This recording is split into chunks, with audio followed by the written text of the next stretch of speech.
In the winter of 1850, Orkney, Scotland, a storm just tore the ground open, and what's underneath shouldn't exist. Stone furniture, stone beds, a drainage system running under the floor. The problem? This village is older than Stonehenge, older than the pyramids, built by people who supposedly had no metal, no writing, no wheel. So who taught them this, and why did every single person who lived here disappear, leaving their homes exactly as they were? This is Skara Brae, a Neolithic settlement on the westernmost edge of Orkney, Scotland. It dates back to around 3180 BC, meaning it was already ancient by the time the Great Pyramid of Giza was built. It predates Stonehenge by roughly 500 years. Skara Brae isn't a temple, it isn't a fort, it's something rarer, a domestic village, frozen in time. 8 interconnected stone houses, joined by covered passageways, built directly into mounds of earth and midden for insulation. Inside each house, a central hearth, stone box beds built into the walls, and a stone dresser standing opposite the door, the first thing anyone entering would see. It was buried under sand for thousands of years, which is exactly why it survived.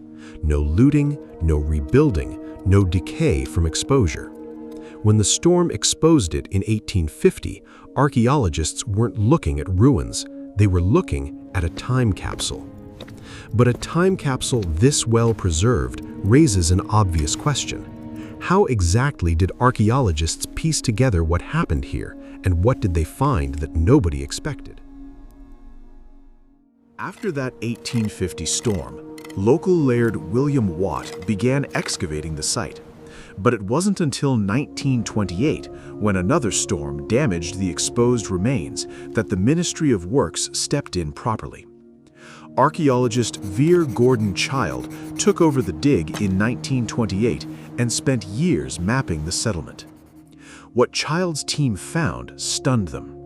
The houses had stone furniture that mirrored wooden furniture built elsewhere in Neolithic Europe, except this furniture had survived because it was made of stone, not wood. There were drains built beneath the structures, some believed to connect to primitive latrines beside the beds, an engineering detail nobody expected from a culture without metal tools. The village appears to have been occupied for roughly 600 years, from about 3180 BC to 2500 BC, then abandoned, not violently, but seemingly all at once. Some artifacts were left behind mid-use, as if the residents simply walked away. Radiocarbon dating and midden analysis have given researchers a timeline, but not a reason. A community that had clearly mastered survival in one of the harshest climates in Britain doesn't just vanish for no reason. So what did this discovery actually change about how we understand early human history, and why does it matter today? Skara Brae changed how historians think about the Neolithic period entirely. Before this site, Stone Age conjured images of scattered nomads in crude shelters. Skara Brae showed something else: organized communities with furniture, food storage, social hierarchy, and design choices that suggest planning, not survival instinct. Look closer, and the village offers real lessons. Every house followed nearly the same layout and size, evidence of a community without a dominant elite, built on shared design rather than status. The builders used only local stone and earth insulation, adapting completely to their environment instead of importing solutions. And the drains, the dressers, the box beds, none of it was decorative. Every feature solved a real problem: storage, warmth, waste. Nothing was built to impress, everything was built to work.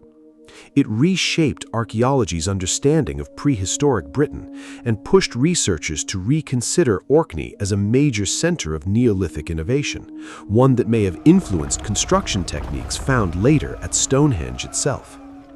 Today, Skara Brae is a UNESCO World Heritage Site, But the same sand that protected it for 5,000 years is now eroding, and rising sea levels threaten to reclaim it, possibly within our lifetimes.